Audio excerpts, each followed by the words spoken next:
Would you trust surgery or a single acupuncture needle? When the legendary surgeon Blackjack accidentally brushes past a blind old doctor, the old man immediately recognizes him as someone who performs surgeries every day. Blackjack is shocked, thinking the old man knows who he is. But the truth is even stranger. The old man is completely blind, yet his sense of smell is so extraordinary that he can detect the scent of disinfectant and blood on Blackjack's clothes.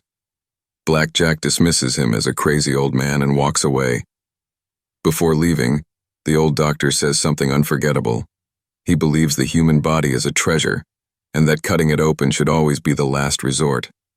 Animals don't need surgery to heal, so why should humans depend on it? Blackjack ignores those words until he visits his next patient. A boy who was supposed to be bedridden is suddenly eating with a healthy appetite. His mother explains that a mysterious old man had visited earlier and inserted just one acupuncture needle into the boy's stomach. Shortly afterward, he began recovering. Soon, Blackjack hears more unbelievable stories. A tavern owner who couldn't lift his arm for years meets the same old man at a train station. After a few acupuncture needles, the pain disappears completely the very next day.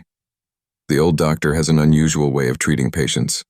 Guided only by his incredible sense of smell, he finds sick people, enters their homes without invitation, and treats them immediately. Most recover within days.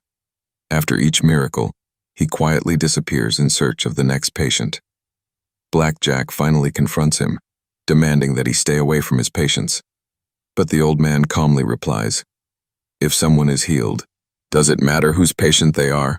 Isn't medicine meant to save lives?" Soon, crowds begin searching for the miracle doctor. While following the scent of another seriously ill patient, he unknowingly treats a little girl who is actually one of Blackjack's patients. Although he successfully cures her ill, imagine sacrificing 80 years of your life for only 2 years of unimaginable power. A 15-year-old girl suddenly shatters the world record in the 100-meter sprint without any professional training. Soon, athletes around the world begin breaking impossible records. The media calls them superhumans, believing humanity has entered a new stage of evolution. Then, everything falls apart. Only 2 years later, the young champion's organs begin failing. She survives only through life support machines. Refusing to accept reality, she desperately runs through the hospital to prove she still can. Moments later, she collapses and dies. The same nightmare spreads to every superhuman. Some develop dangerously high fevers. Others cough up blood every minute. A scientist researching these mysterious patients asks Blackjack for help. More than 40 victims have already entered her research facility, and many are dead. Even worse, new cases continue appearing around the world. Blackjack quickly realizes this isn't evolution. It's an infectious disease. During his first operation, the patient's heart suddenly bursts before surgery can even begin.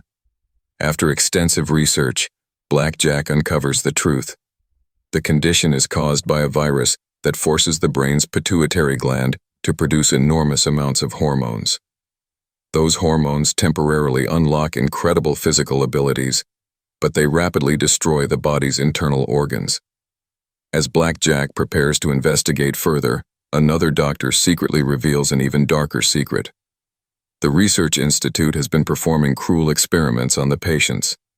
Suddenly, an armed group known as the Combat Doctors storms the facility, taking control and rescuing the victims while the Institute's director escapes.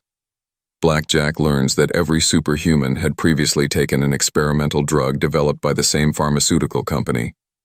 During surgery on a former high-jump champion, he discovers and successfully removes the virus hidden inside the patient's pitui.